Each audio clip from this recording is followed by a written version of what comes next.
Okay. Well, that's a bit loud.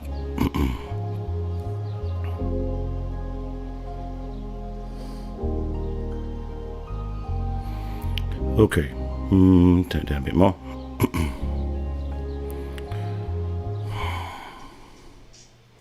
Welcome to Good Chats, everybody. Sorry, I was just taking a second to get set up there. Welcome aboard, everybody. We've got a whole new bunch of people tonight, according to the YouTube update. Thanks, Dan, for checking that out. Things just happen like that, don't they? Let me set up the chat window. And we'll just put that there. Welcome aboard, everybody. As per usual, if you want to jump into the magic window there, please feel free to jump into the Video Ninja link at the beginning of the chat. I got room for 3 to be on the panel tonight, and let's see whether or not we can bring more panel chats to outdoors type. So welcome to our heel 6747. Ree, welcome aboard, mate. K-Purse, welcome aboard. Aussie Colonel, Steve Klink, welcome aboard, sir. And Kingsley, of course. Trekker 412, John Wayman, welcome aboard. Spratty D, welcome aboard. JK's aboard now. Who else have we got? Graham Dory, thanks for coming. Come hither with Heather. Hello, thank you for coming on board. I especially love to see you guys, the members who are here each week. It's really important to me that we all give and get great value on what we do here on YouTube. Yeah, Kingsley, I've got that book too, and I'm working my way through it as well. So perhaps we'll do a simultaneous review on this book, maybe next week or something. I'm just sort of working my way through it at the moment. How apt that I have a Surbiton Historic Railway Station brochure as a bookmark. Oh shit, I just lost my place. Okay, I think it was somewhere there. I'll work it out.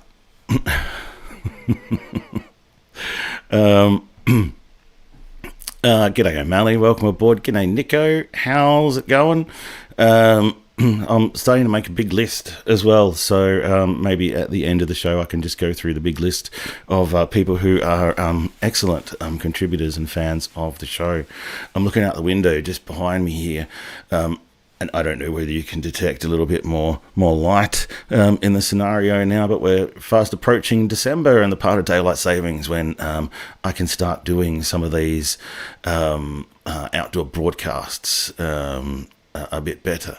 Yeah, Noel, I think you've always had the same handle, the N Bretoner, and of course you've now got the second level badge of membership as well. Just one of the many perks, as it were. Luggy 111, your handle hasn't changed either. It's still Luggy 111. Consistency. So aside from dealing with my other laptop here, which randomly gets the blue screen of death, which it just did then, it's fine, we'll just fire it up, and you'll probably tell me if my volume's not working, or if something else is not working. That's okay, that's why it's an old laptop. The current laptop does not give me the blue screen of death at random. That was always fun. Builds character, these things. So welcome everybody. What have you been up to? What's been going on this week out there in all of the lands that you are from? Welcome to all the replayers as well. Welcome to the likes of Max Hobby, who has been such a font of knowledge for us here. But he replays from time to time and shares some of his awesome knowledge in the comments. Yeah, that's really interesting, Kingsley. That is really cool. Wife's uncle. Yeah, right. So you got some connections to the railways. I only had that one connection to the railways. My great-grandfather who worked for the New South Wales Railways. So, yeah. No, we didn't cop much in the storm. We didn't catch much in the storm. I'm just laughing, Yes. I've already sent you the toothbrush, which you'll need to clean the latrines. So just keep an eye out for that. It's on its way. Adelaide got some good rain all day long. Heavy and then not so heavy, so no, it just worked out perfectly for Adelaide, I think. There were some mini tornadoes and stuff, but thankfully not at my place, which is good. Welcome to all the members as well. You will see the members by the little square little thingies that I made that are next to their names in the chat. I want to thank you guys. The membership thing is definitely helping, and it's helped me plan for and enable a bit of a trip to go finish off the Glencoe line down in the southeast, which is a line that kind of is a bit of an outlier. I've done all the other lines all around it now, and now I have the opportunity to go back and just cover off on that one last little line.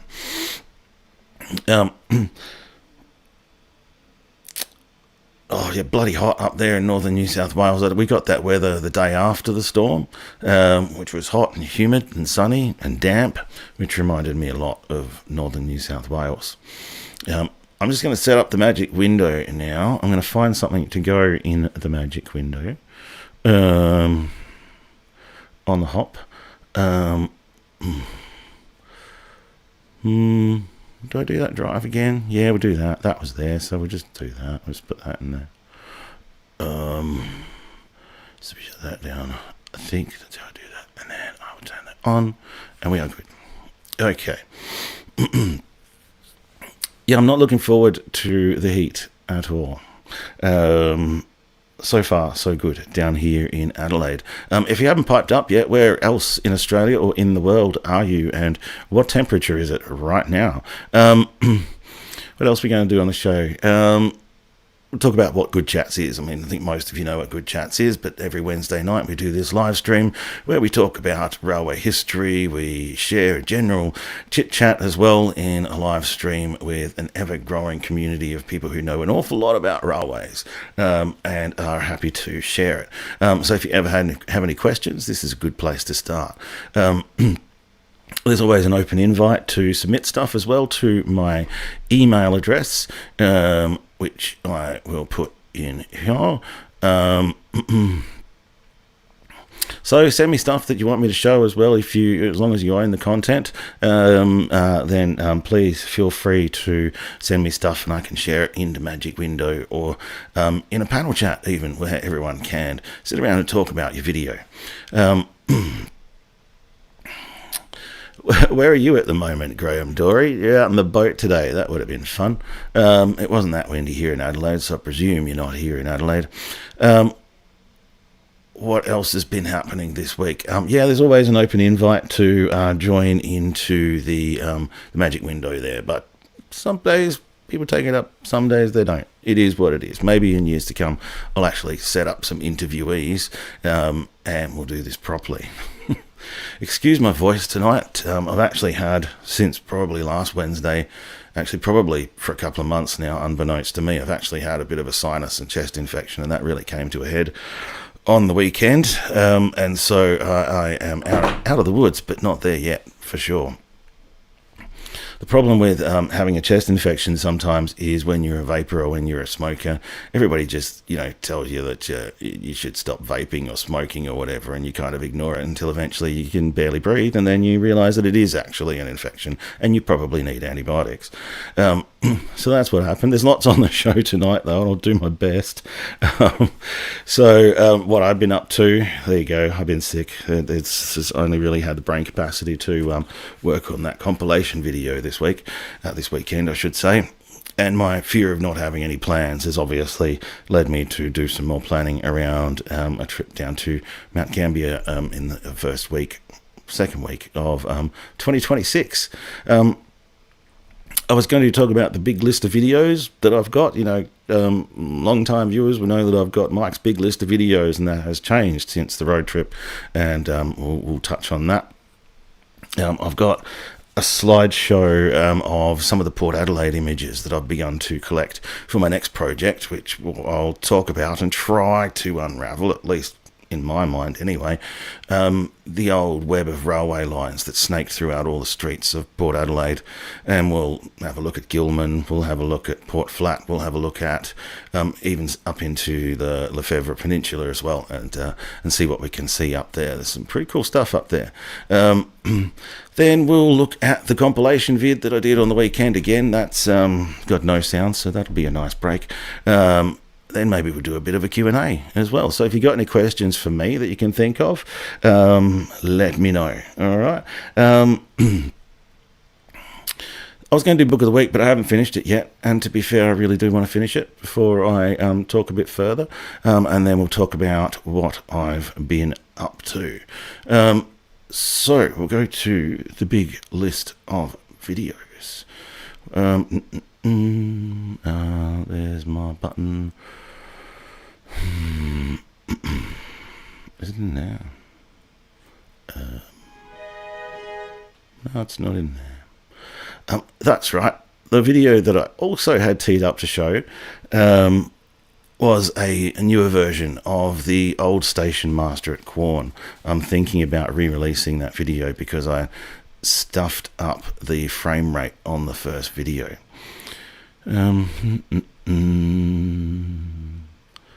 Where was the thing? Okay, it was going to be in there. So maybe I just do that. And maybe go screen cap. We'll try it in there. Oh, the joys of live editing your own live stream. Hey, did that work? Yeah, that sort of worked. That's just gonna have to do for now. So just ignore all the other stuff in the background. I will try and set this up a little bit better. There we go. So this is the big list of videos that I've got, right? I try and avoid that as much as I can, man. And Andrew, a friend of mine, has even offered to do a bit of production, but that would take more work, to be honest with you. Which I'll talk about as well later on. So this is a big list of videos. It's currently at 44 videos, and as people send me suggestions, I do tend to add them to this list a lot of the time. And so the top ones are ones that I've still got to do in South Australia, or I want to revisit or remake in South Australia, and the yellow ones are the ones that particularly focuses of mine for the near future. And the rest are kind of, off there in the distance at the moment, really. I was thinking of doing the industrial lines on the Lefevre Peninsula. Oh, g'day, Reboot 5598. Just remember now, YouTube's pulled the rug from under us, and now we can't actually see some of the names that you used to have, and you're going under your original YouTube handle for some reason. Like always, I'll have to do some more investigating on why that happened. Hey, Juzzy. All good, brother. All good. Welcome aboard again. Then I was also going to do a video on the Gilman Yard, and then I was going to do a wander around Port Adelaide's railway history, and I think I might do them all in one video.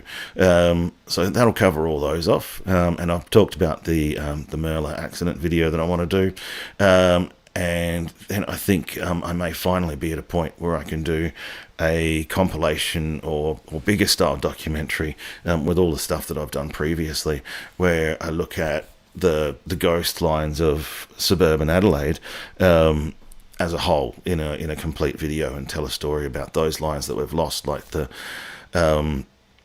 Henley Beach extension, the Finsbury line, the Old Glenelg line, all of those kind of things. What trails have you been chasing in the USA, Juzzy? Chasing bike trails, chasing hike trails, chasing vapor trails. Yeah, let me know. Then there's some others down there. I've got 3 in Victoria, Portland, Mildura. Someone suggested the Bright Railway line. I'll get over there one day.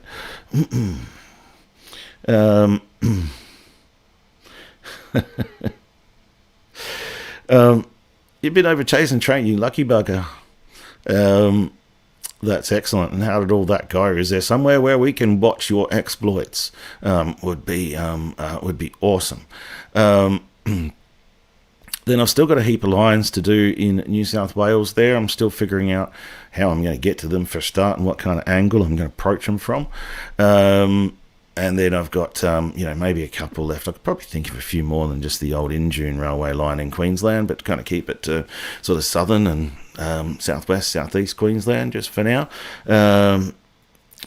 And who knows what's going to happen in the future. I mean, I've almost pretty much forgotten that I applied for that History Trust grant nearly 5 months ago now, and I still haven't heard from them.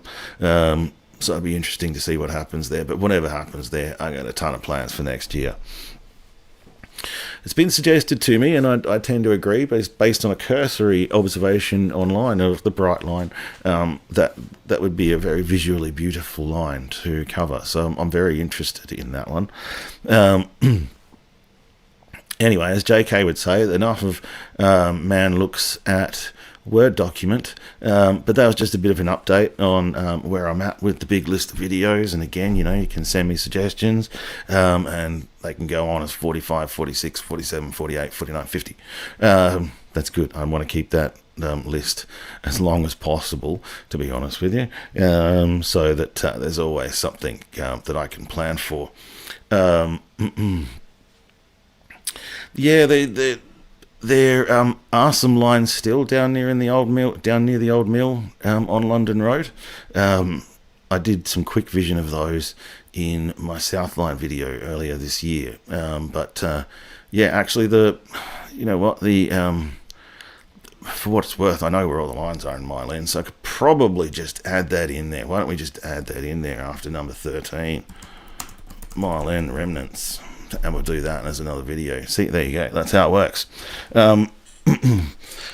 And when the time comes, John, I'd love to, as hopefully include some video, because you've got to travel those lines when there were trains. And obviously video is a great way to quickly communicate what things were like back then. Right. I'm going to save my breath in a minute, but I wanted to talk about me being a bit up and down on monetizing this stream and running ads and things like that.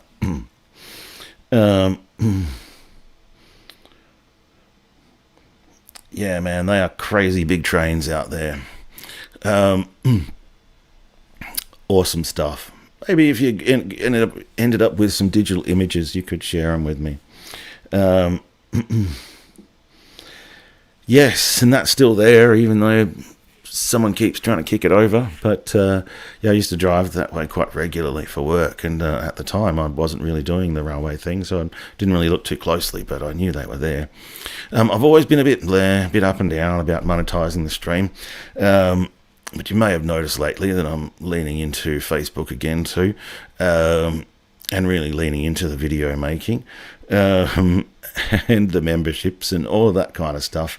And to be honest, I really am firing up now. There's a way forward for this channel to go further, and to become a job that sees me travel more, and be able to present more, since it's becoming so popular.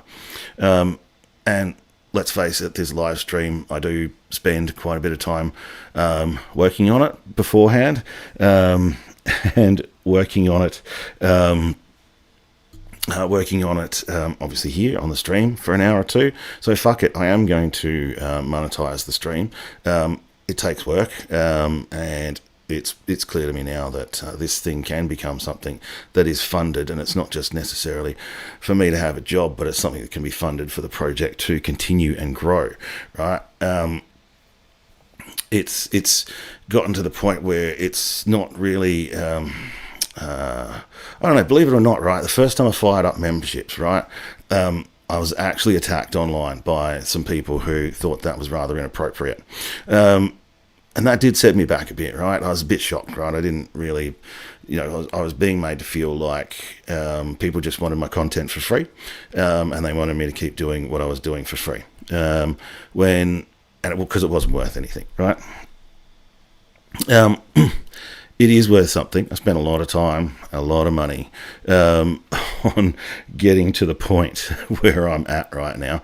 I spent a lot of time and a lot of money on the equipment. I spent a lot of time and a lot of money on the travel.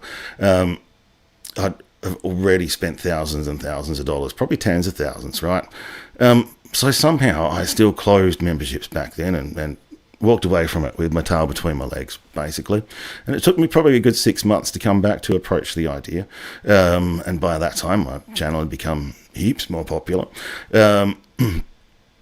And, I don't do this as a hobby anymore. It's not something I do on the side of the full-time job or anything like that. I'm in the process of making a job. It's nowhere near it yet, but it takes work and it costs money. Like, for example, I got the direct costs, right, of travel, the fuel, the accommodation, the equipment. There's my Adobe subscriptions, there's internet, there's insurance, there's repairs. And that's actually before I actually make what you would traditionally call a wage or any profit whatsoever, right? So the reality is at this point in time, this channel still costs my family money, right? I'm building it with the intention of turning that around. We're very close to just covering those direct costs, right? So we have gotten somewhere at least. But we're nowhere near even paying for me to maybe not go and get a job driving trucks or something like that, which we'll get to that point eventually. But there's, like I said before, there's green shoots happening, and I'm quite confident that if I just continue on the path that I'm doing right now, I will get it to a point where we can start to even say, hey, look, I get paid a wage after all the expenses and after all of that stuff. And I was always wholly prepared to put in whatever it takes to get to that point. And my wife and I understood that it was going to take quite some time of us actually investing money into it before seeing anything return from it. So, thanks, Heather. And maybe I'll just end that rant now. But even with the ad revenue, I mean, if you think like memberships and all asking for money and all of that stuff, and and having ads on everything is maybe a bit mercenary or a bit much or something, then maybe my stuff isn't worth anything to you, and that's fine, right? But as long as you still watch it, I still get the ad revenue. And thank you to the members as well. These guys have ponied up and actually said there's something of value in this. I'm still several $1,000s behind every year, but that's why the memberships in particular, super thanks, gifts, all of that kind of stuff, help me keep it going in the meantime, because I can only work with so much budget. And that's why, in fact, I already go further than that budget at the moment. And that's why progress is kind of slow. If I had the budget, I'd be out there doing those 10 videos that I just did in the last couple of months. I'd be doing them every month. But building this channel is a slow thing, and I really appreciate everybody coming on board.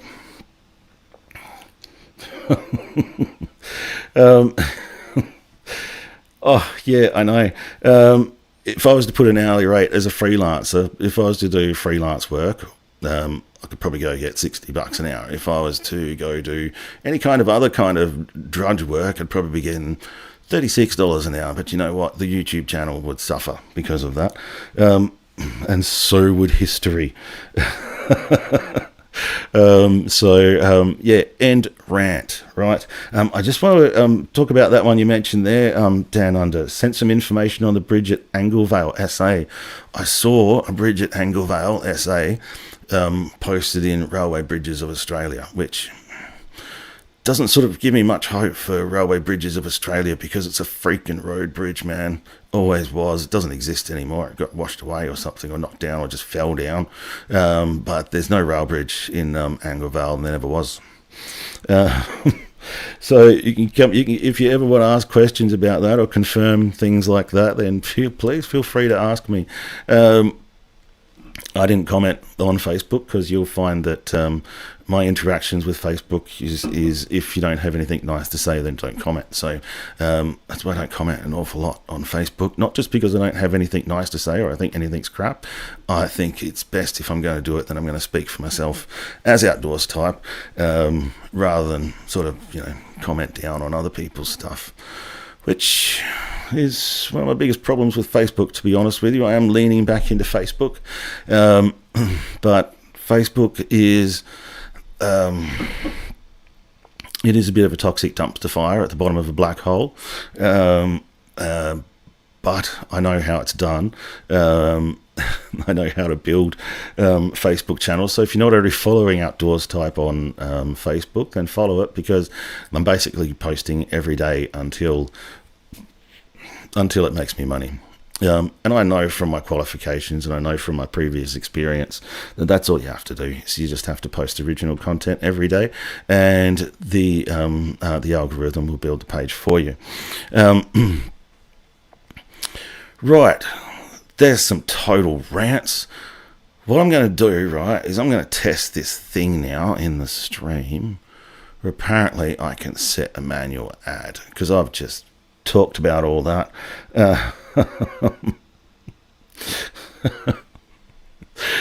That was my intention, Heather. That really was my intention. I once had a logo and had all of this other stuff, until I decided to change it all, as you noticed, and my face becomes the brand, and that has worked quite a bit, actually, moving out from behind the graphics and behind the logos and behind all the other stuff, and just being really upfront.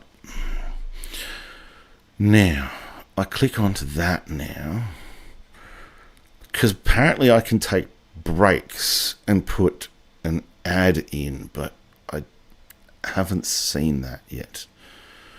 Oh, there it is. It's up top there. So I can do a break, or I can insert an ad. I think I was going to... Yeah, I'll go insert an ad. Ooh.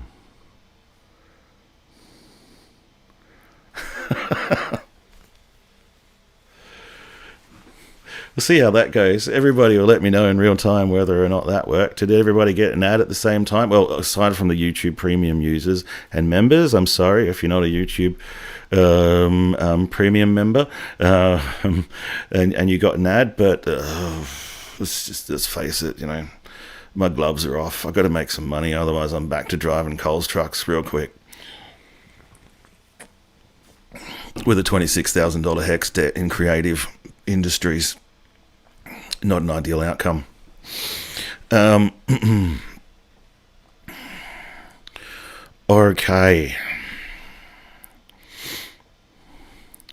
Bugger. Well, I'll have to find another way to insert an ad. Bloody hell, Graham. Or maybe I'll have to watch the stream back or something like that. Apparently I was supposed to just press that button. I'm going to press it again. It says ads inserted. Everyone's going to be like, can you stop pressing the ad button in about 5 minutes time?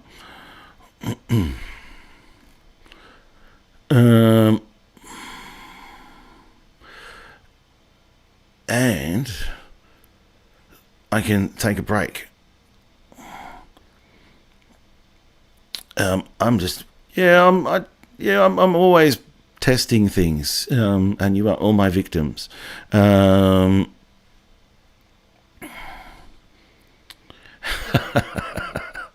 These are all great suggestions.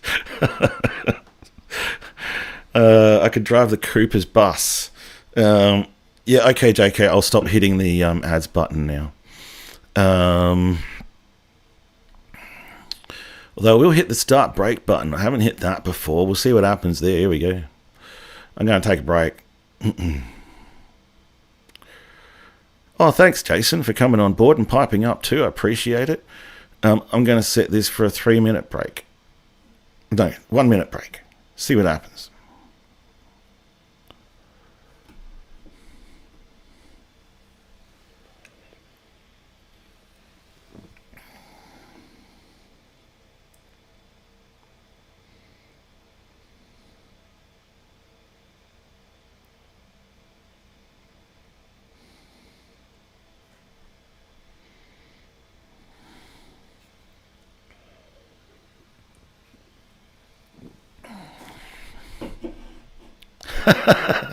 Here's me, and it's got a little countdown there, and I'm like, oh, I still see you. We're lucky I didn't start picking my nose or something.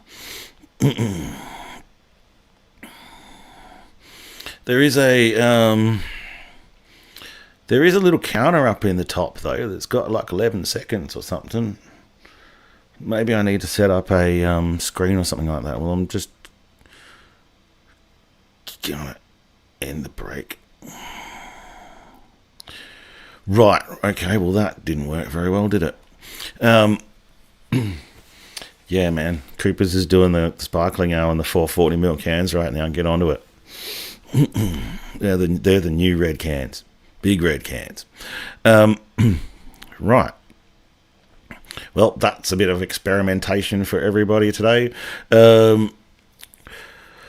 Probably what I'm going to do now is we're going to play the last compilation vid, which will give me a little bit of a chance to take a little bit of a break for a second too.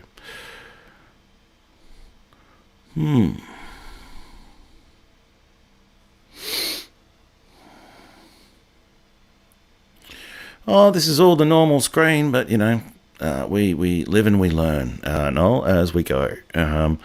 But and then thanks to JP, one ad came up and you press it and only went for a few seconds, then came back on. So I'm thinking it would also choose different ways to show people things at different times. But I suspect there's a little bit more to the break setup that I haven't quite completed yet. So it's not a good idea to try and do those things in the middle of a stream.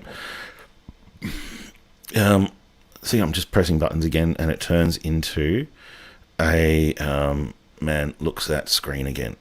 So I've got the video. I keep talking about the compilation video, but I have a really bad head cold thing going on at the moment. You might remember I did the spoken word video with the last station master of Quorn Railway Station, Jeff Justice Noddle. So I have also a collection of his badges that he showed me locked and loaded in the slideshow at the moment, so we might have a look at them later. Originally when I published that video, I stuffed up the frame rate. For some reason, the frame rate in my Premiere Pro composition was like 30 frames per second, but the shots were taken at 24 frames a second, and so I got this awful shutter in the video, and I was a little bit kind of the video was very quickly getting views, so I just kind of left it. But I've never been happy with or cigarette breaks in some people's cases, or vaping breaks. I probably should do that, or sculling a beer breaks would probably be a family friendly thing to do as well. So I fixed that frame rate in this video, and I'm actually thinking of re-releasing it. I'm thinking of taking the original video down now, because I can see the shutter in it. It's terrible. And this one's a lot smoother. So we'll play that one, and let me know what you think. I might just delete the old one, which is 3 months old. It's got over 6,000 views on it at the moment. But every time I click back on it, I'm like, it doesn't represent what I do well there. I made a mistake with that one. Welcome back to Outdoors Time. And we're here in Quorn, in the Flinders Ranges, to do a bit of an explore of the old Quorn railway station with something a little bit different. We're going to hear the voice of the last station master of Quorn Station as we go exploring around. Now, the space I'm standing in here was where the original cottage-style station was built in 1879, and the building we see today was built in 1915. The railway station became an important junction with the arrival of the line from Peterborough and Adelaide in 1882. And things ticked along nicely, I guess, for around 40 years, until the town grew into its enduring and historic role in Australian railways. For 20 years, Quorn was at the centre of the Australian railway network.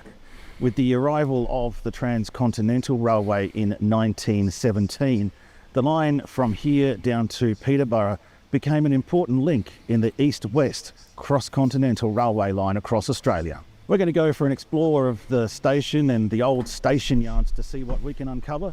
We're going to look at some historic images, and we're going to hear from the last station master to have been employed here at Quorn and hear about his short time here at the station and what things were like in the 1970s.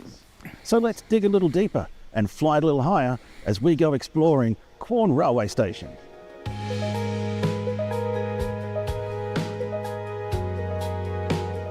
Started off as a youth porter in the railways, and about 18 months later I transferred to the clerical division and did country relief. And then in 1975 I was appointed to my first station master's position, and then for the rest of my working time I was a station master, but just different grades. I applied for it. It was advertised in the railways have a weekly notice and they have vacancies each week, and I put in for that because I was at Wombi, which I was a single guy, and was sort of very lonely place. So I was there about 13 months, and then I was lucky enough to get a transfer in the same grade when they advertised Quorn. Took up duty at Quorn on the 29th of September 1976, and then handed over to the relief station master on Monday the 7th of November 1977, when I got appointed to... So these were the shots, these are the ground camera shots and the pans and the walks that were at the wrong frame rate. Dogs. They're not anymore, obviously. The house itself was a fairly old railway cottage, probably better than some of the South Australian railway ones, but I can't really remember much about it because I used to go home weekends to Warrabra, where I grew up, and the last 6 months at Quorn I used to go back and forward every day.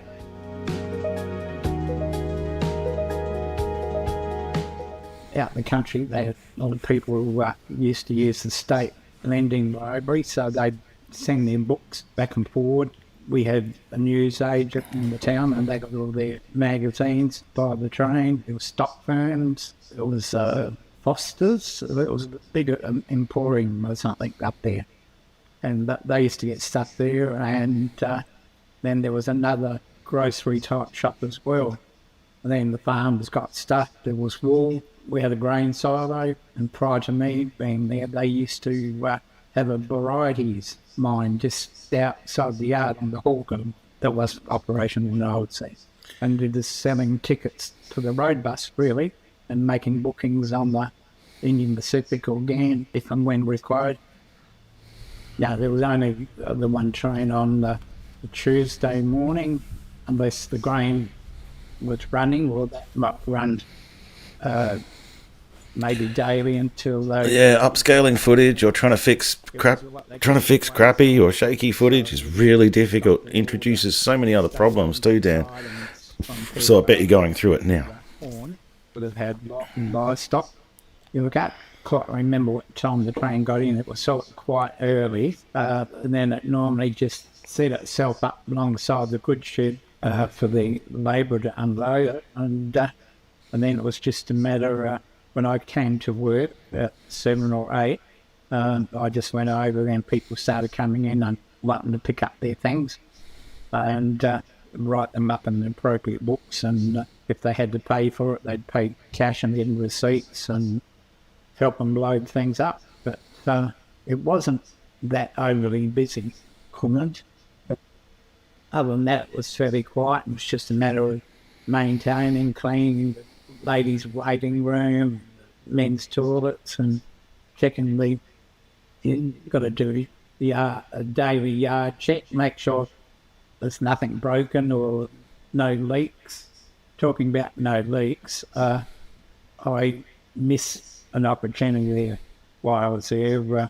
Quorn had a lot of, what would you call it, stuff that used to be come out of the engines and it built up over time over the yard in patches, and I didn't pick up on quite a major leak, and I got what they call a docket from the work to say you because you hadn't found it, it's cost the railways, I think about $900,000 excess water.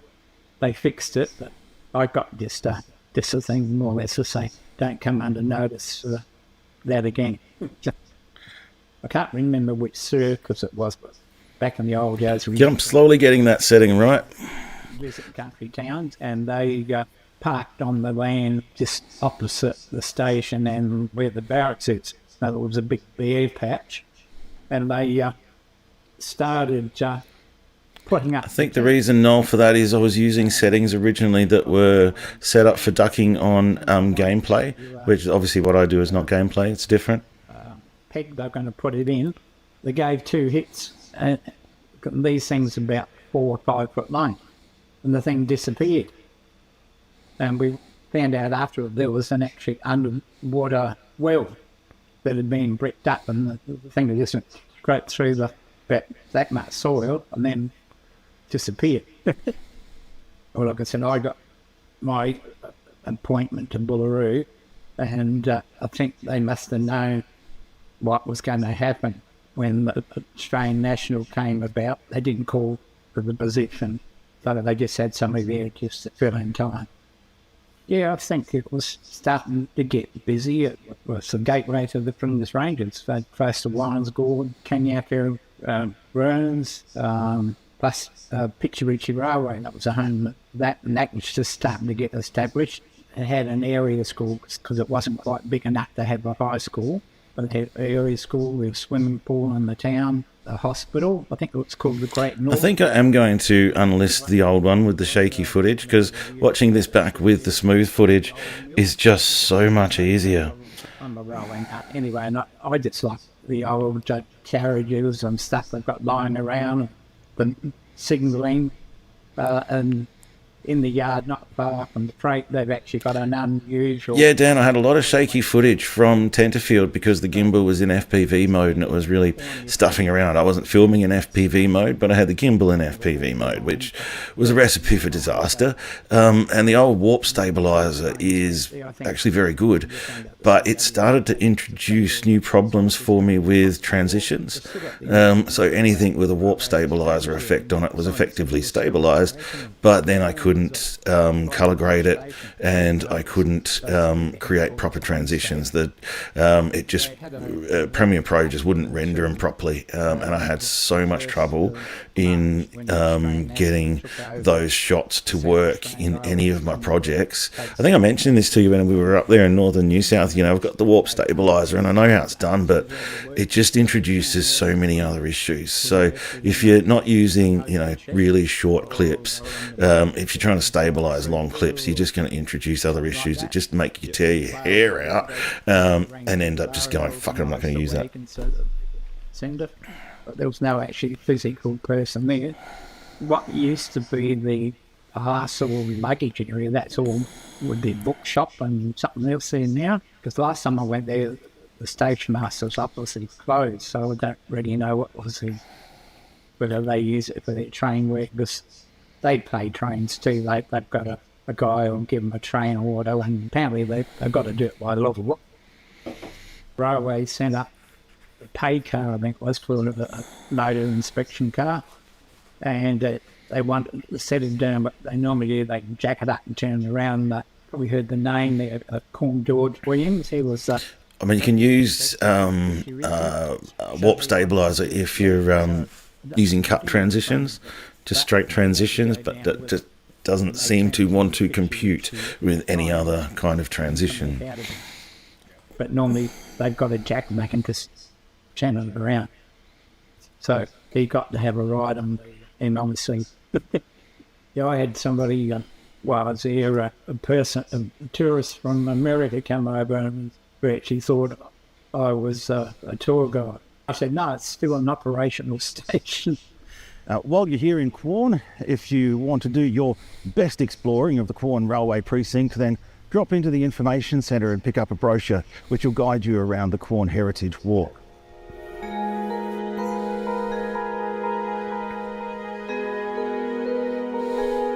Gosh, that video was longer than I remember. It was a good video. I liked it. The smooth version. So I'm going to change over that. Right, honestly, I can't believe, like 2 days ago, I didn't think I would be able to do this live stream at all. And so here we are, 50 minutes into it. Oh man, I just closed my chat window. Right, so we'll go to this slideshow now. So I am starting to collect images, historical images of Port Adelaide. And what I want with this video is for people to go, wow, I had no idea that the port ever looked like this, or this street had a train going down it, right? So this is Todd Street. This is the street in between the Railway Hotel and the local Labor members' office, directly across the road from the Port Adelaide Magistrates Court and Police Station, leading towards the wharf, which once had one of the busier wharf railway lines in Port Adelaide. And coal in the early days was a huge traffic carried in open trucks, as you can see, just throughout all the streets of Port Adelaide. Now, if I go to my slideshow, and I actually click on the slideshow so I can get my buttons. So there's various sketches. This, for example, is port in the 1800s. I'm just going to make... Oh no, I've got that sound on too. Shit. Hang on, let me get my shit together. We'll fit that to the screen. Turn that down. So it just plays in the background. So you've got some really old images and really old drawings of the port. I don't remember the names of exactly all of them at the moment. And there we go. Now it actually fits in the window. This is Fisher's Bridge, I think. And on the right, behind that building there, is the government dock, and that is where they build that big building on the right. There is effectively where they're building sort of the new, where they have built most of that new sort of townhouse bit of Port Adelaide. Hey, Alco Pro, welcome aboard, sir. Thanks for coming on board. But that is the bridge that once went across to where now Flinders Ports is, for example.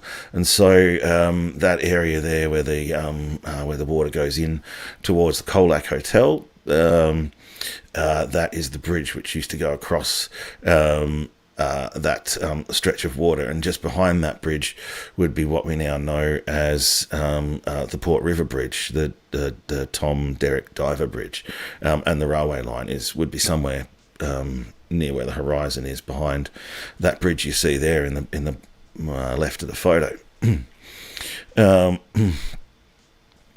Somebody said it to me once. This is a better view of that bridge, looking, I would say that is looking west, close up to the bridge and looking out towards the Port River, because that dock and those wharfs used to come a bit further in from where they do today as well. And so that all of this was a bit enlightening to me, just how much rail was around. I think maybe it was in another live stream somewhere that someone mentioned that the Port Adelaide had a reputation for having the most railway lines for its area anywhere in Australia. And so, yeah, it was pretty hectic in terms of railways around the port compared to other ports in Australia. Welcome aboard REM 2855. Although we probably know you too. You've just got a random username we haven't seen before, thanks to the YouTube update. The old Glanville station. The Glanville is a really interesting area as well, because there was huge industry there nowadays where those apartments are. The station area was much bigger, and there was a lot of yards there too, a lot of shunting yards and whatnot, which again will be eye-opening for a lot of people who are new to the subject. This is Port Dock Station, back in the late 1800s. The Port Dock Station's down on the left of shot there, and the shot there on the right is the goods shed, which is still standing. I seem to remember last time I was down there too. I think they might have repainted that galvanized wall there with the AMSCOL branding. I'll have to go and check that out. I'll be down there again next Tuesday, so I'll be down there to do more research in the archives and do some scans and check stuff out. This is going to be this is kind of where the narrative is going to start. This is the port back when the original the original privately owned wharf and road to the port was proposed. The creek that runs through the middle there, Tam O'Shanter Creek, kind of approximates to where the Port Canal was, which is where the Port Canal shopping centre now is, and now gone.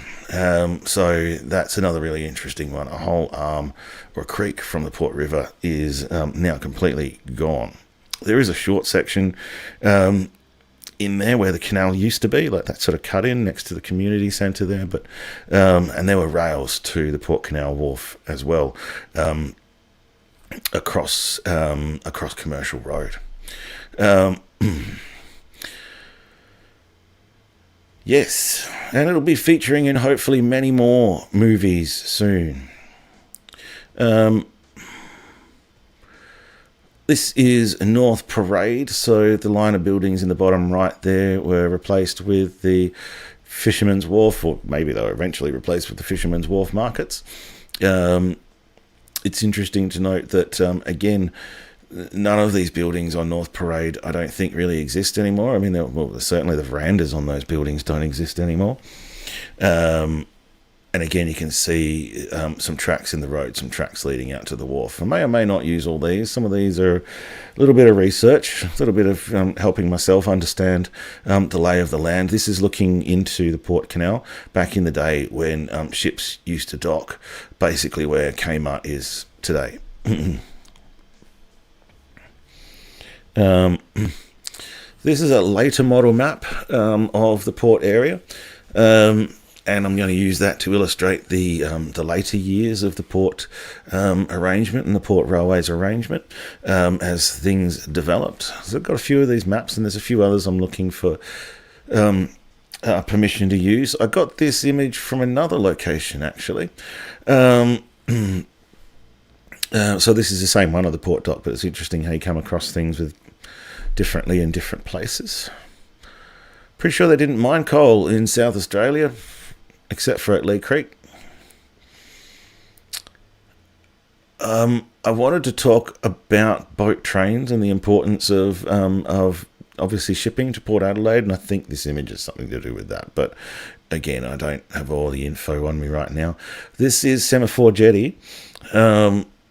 The first instance of Semaphore Jetty, back when Semaphore Jetty was effectively the main port for Adelaide, or an anchorage for Port Adelaide, and a lot of goods used to come in across the Semaphore Jetty, and there was a railway line out there at one point, and then obviously they also had that dogleg turn on there. But I do have photos of trains on the Semaphore Jetty. 1845 in Port Adelaide. This is about as far back as you can go, and this is a drawing as well. And this is looking essentially from, you would say this is where the intersection of St. Vincent Street and Commercial Road is, and you're looking towards the Port River, because there was on settlement, there was a creek that ran effectively in between, that ran along Commercial Road, just behind where the lighthouse is now. So the lighthouse would be where that bridge is in the background of that photo, is probably one way to describe it. And so again, the illustrating the amount of earthworks that have taken place in Port Adelaide to change it from swamp to what it is today. This is North Parade again, back when the rails used to operate right along the wharf there. And obviously a lot has changed with the rails moved with the Fisherman's Wharf, whatever that was called when it was built. There was a lot of rails in the old car park there on the southern side of that. They pulled that building down now, so I'm going to have to go see what's left. This is one of the original steam trams that used to operate in Port Adelaide. Again, we're talking 1850s here. We're talking basically around about where photography actually began to evolve. So please excuse the image quality, because they thought that was pretty bloody good back in the 1850s. We're looking along Commercial Street now, obviously a long time after when that creek used to run here. That's for sure. You can just eliminate a creek with absolutely no evidence at all. And so the revegetation efforts were crap here. And that is the council chambers on the right there. This is another one of the wharves. I'm sure I've got the thing somewhere. There was like Queen's Wharf, Constitution Wharf, McLaren Wharf, Government Dock. There's a bunch of other ones, and I've got to sort them all out before I start mouthing off about them on a video. Okay, there we go. So I was actually down at Jeff's place last year, and he was showing me his collection of South Australian Railways badges, and I am a massive fan, an absolute tragic for the typography that's used in these as well. I picked this one up. This looks a bit like some of them. Slate and chalk of the day was low res. I know, man. We did all of our classes in low res. I picked one of these up for like $3 at the open day at Steam Ranger's workshops earlier in the year. But Jeff's got a massive collection, all in perfect nick as well. I want that badge. I want an announcer badge. That's what I want. That'd be my favourite one. Actually, they're all my favourites. I don't know if you have any favourites. Let me know if you got any favourites. Apparently, a lot of the typefaces were just a bit ad hoc. I took a photo of that because that says Stones and Sons, because that would give me a perhaps a lead in future as to who was making these and casting these for the South Australian Railways. I'm guessing this is a later model one, and only Station Masters got the gold one. Hands up who knows what Honi Soit Imali Pensem means. All of you Latin freaks out there. I remember that I knew what it was, but I'll have to look it back up again.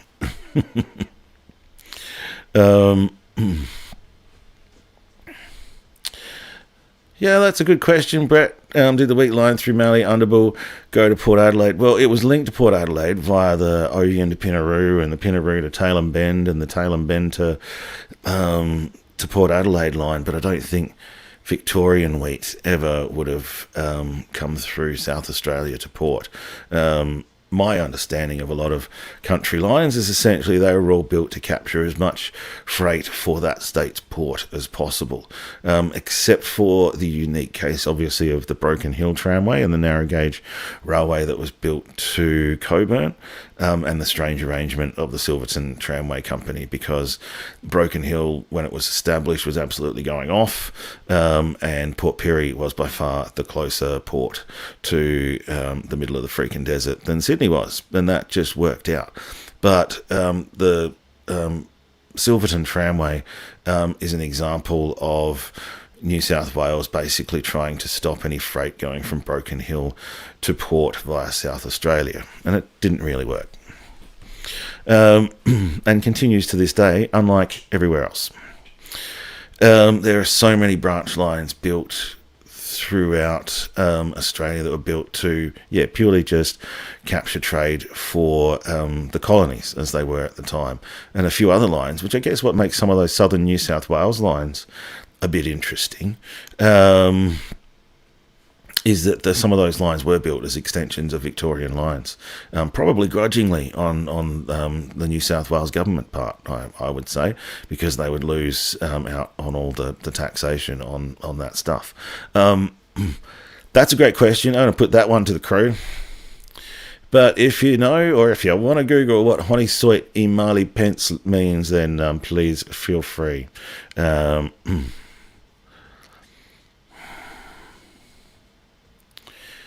Yeah, I do wonder whether or not Stones and Co. or whatever it was. Stone and Co. was perhaps in-house.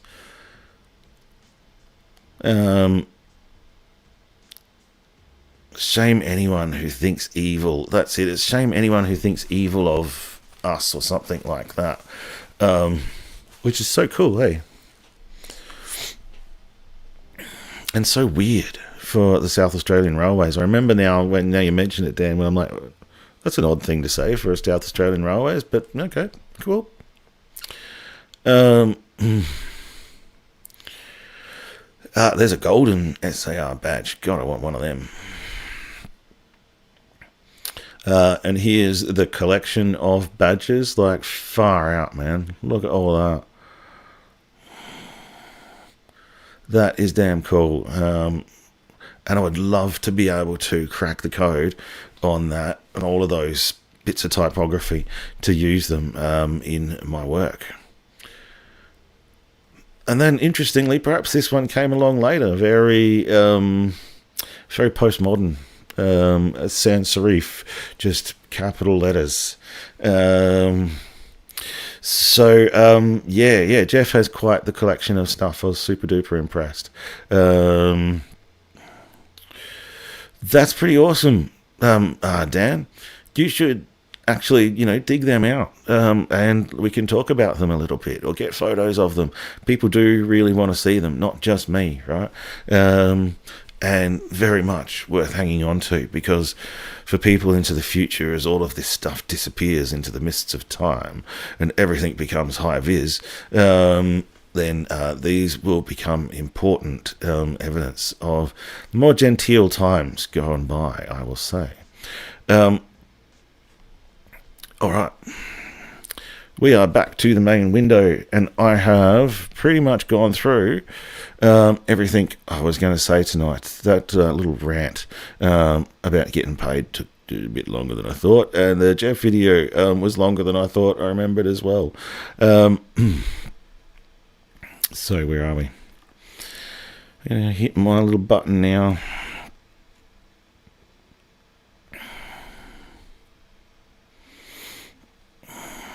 Thank you for coming on board, everybody. I am mildly surprised myself that I made it through over an hour tonight, but there was a lot to talk about. But if you'll excuse me, my voice is now running out. And essentially that's all, folks, is basically the 5-minute warning. So if you've got any things you reckon you want to get in there real quick, or you want to say something to the rest of the chat, or fire something there that I can perhaps research and bring to next week, then please do so. Jason, that's exactly right, and it's interesting. The Western Victorian lines went into Portland, and my understanding is a lot of that's changed as well.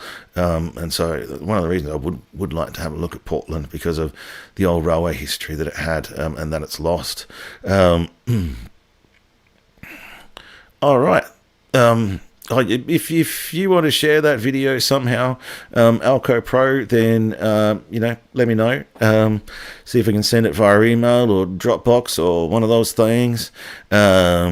Thank you, History Hunter Dan Under. Thank you, everybody who may have sent some stuff during the stream as well. Juzzy, sorry, I think you might have.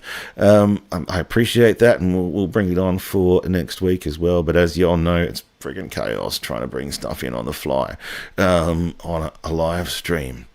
Thank you to the members, and that's Noel, Dan from History Hunter Dan Under. Go check out his channel. Alco Pro. We've had JK, who's also a member as well. We have had Heather with Heather. Thank you for coming on board as always, Heather. It's been always a real privilege to have you here on board. And John Wayman as well. Thanks for coming on board last week and helping me out. Maybe I could get Bruce McLean onto the Magic Window at some stage, and we could have a chat about his knowledge and history of the Western Victorian Railways. I just got to think about a way to work it out. So yeah, thank you to everybody for coming on board. Thanks to all the replayers. If you've made it this far, I'm going to go drink some pineapple juice, and we'll see you all next week. And hopefully I'll have a much clearer head. Cheers, folks. See ya.